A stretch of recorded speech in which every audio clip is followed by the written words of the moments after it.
अस्सलाम वालेकुम, welcome to my channel. कैसे हैं आप सब? उम्मीद है कि आप सब खैरियत से होंगे। आज है ईद, आप सबको मेरी तरफ से ईद मुबारक। तो मैं बना रही हूँ फेनियाँ। आइए मैं आपको बताती हूँ मैं कैसे बना रही हूँ।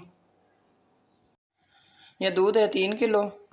फ्लेम ऑन करके चूल्हे के ऊपर रख देना है उबलने के लिए।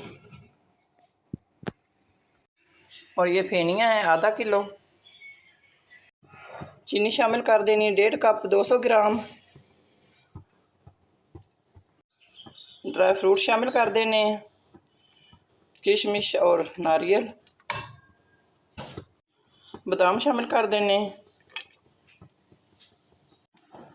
फेनियाँ शामिल कर देनी है।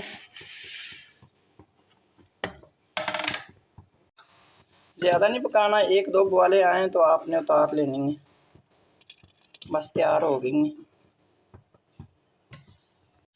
अब डिश आउट कर लेना है। बिस्मिल्लाहिर्रहमानिर्रहीम।